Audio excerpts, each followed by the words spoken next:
السلام علیکم ورحمۃ اللہ وبرکاتہ۔ ناظرین، آج ہم آپ کے لیے ایک نیا واقعہ لے کر حاضر ہوئے ہیں جو کہ بہت ہی خوبصورت واقعہ ہے۔ یہ واقعہ دعا کے آداب و فضیلت، دعا کو عبادت کا مغز اور جوہر کہا گیا ہے۔ خاتم النبیین محمد صلی اللہ تعالی علیہ وسلم نے آیات وقال ربکم ادعونی آخر تک پڑھی، جس کا مفہوم ہے کہ تمہارے رب کا فرمان ہے کہ مجھ سے دعا کرو اور مانگو، میں قبول کروں گا اور تم کو دوں گا۔ حضرت محمد صلی اللہ تعالی علیہ وسلم چونکہ کمال عبدیت میں سب سے اعلیٰ ہیں، اس لیے آپ صلی اللہ تعالی علیہ وسلم افضل مخلوقات اور اشرف کائنات ہیں، اور اسی وجہ سے قرآن مجید میں جہاں جہاں آپ صلی اللہ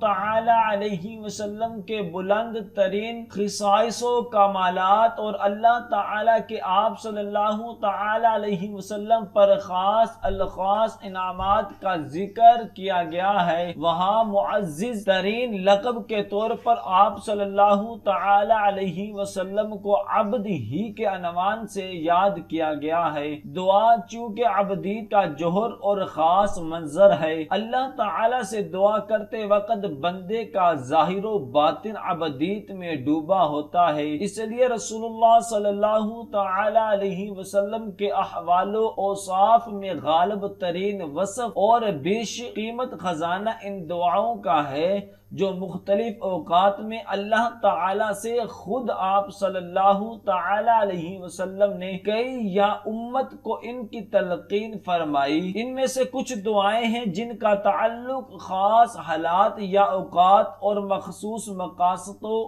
حاجات سے ہے، اور زیادہ تر وہ ہیں جن کی نوعیت عمومی ہے۔ ان دعاؤں کی قدر و قیمت اور افادیت کا ایک عام عملی پہلو تو یہ ہے کہ ان کے ذریعے دعا کرنے اور اللہ سے اپنی حاجتیں مانگنے کا سلیقہ اور طریقہ معلوم ہوتا ہے، اور وہ رہنمائی ملتی ہے جو کئی اور سے نہیں مل سکتی۔ حدیث مبارکہ کے ذخیرے میں رسول اللہ صلی اللہ تعالی علیہ وسلم کی جو سینکڑوں دعائیں محفوظ ہیں، ان میں اگر تفکر کیا جائے تو کھلے طور پر محسوس ہوگا کہ ان میں سے ہر دعا معرفت الہی کا شکار ہے۔ دعا اپنی کامل عاجزی و بے بسی اور سراپا محتاجی کا مظاہرہ ہے، اور یہی کمال عبدیت ہے۔ اس لیے عافیت کی دعا اللہ تعالی کو سب دعاؤں سے زیادہ محبوب ہے، اور جس کے لیے دعا کا دروازہ کھل گیا، یعنی جس کو دعا کی حقیقت نصیب ہوگی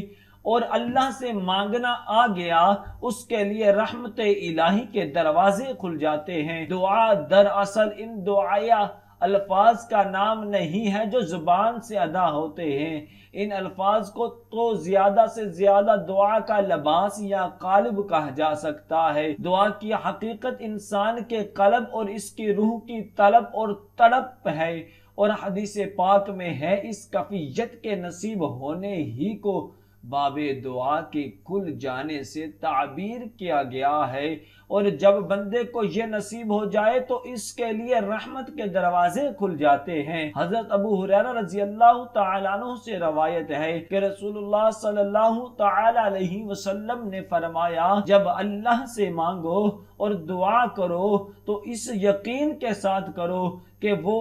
ضرور قبول کرے گا اور عطا فرمائے گا، اور جان لو اور یاد رکھو کہ اللہ اس کی دعا قبول نہیں کرتا جس کا دل دعا کے وقت اللہ سے غافل اور بے پرواہ ہو۔ مطلب یہ ہے کہ دعا کے وقت دل کو پوری طرح اللہ کی طرف متوجہ ہونا چاہیے، اور رب رحمان کی کریمی پر نگاہ رکھتے ہوئے یقین کے ساتھ قبولیت کی امید رکھنی چاہیے۔ تز بزم اور بے یقینی کے ساتھ جو دعا ہوگی وہ بے جان اور روح سے خالی ہوگی۔ جو کوئی یہ چاہے کہ پریشانیوں اور تنگی کے وقت اللہ تعالیٰ اس کی دعا قبول فرمائے تو اس کو چاہیے کہ عافیت اور خوشحالی کے زمانے میں دعا زیادہ کیا کریں۔ جو لوگ صرف پریشانی اور مصیبت کے وقت ہی اللہ تعالیٰ کی طرف متوجہ ہوتے ہیں اور اسی وقت ان کے ہاتھ دعا کے لیے اٹھتے ہیں، ان کا رابطہ اللہ کے ساتھ کمزور ہوتا ہے۔ اللہ تعالیٰ کی رحمت پر ان کو وہ اعتماد نہیں ہوتا جس سے دعا میں روح اور جان پیدا ہوتی ہے۔ اس کے برعکس جو بندے ہر حال میں اللہ سے مانگنے کے عادی ہوتے ہیں، اللہ تعالی کے ساتھ ان کا رابطہ قوی ہوتا ہے اور اللہ کے کرم اور اس کی رحمت پر ان کو بہت زیادہ اعتماد اور بھروسہ ہوتا ہے، اس لیے ان کی دعا قدرتی طور پر جاندار رہتی ہے۔ رسول اللہ صلی اللہ تعالی علیہ وسلم نے یہی ہدایت دی کہ بندوں کو چاہیے کہ عافیت اور خوشحالی کے دنوں میں بھی وہ اللہ تعالی سے زیادہ دعا کیا کریں اور مانگا کریں، اس سے ان کو وہ مقام حاصل ہوگا کہ پریشانیوں اور تنگی کے پیش آنے پر جب وہ اللہ تعالی سے دعا کریں گے تو ان کی دعا خاص طور پر قبول ہوگی۔ دعا بندے کی طرف سے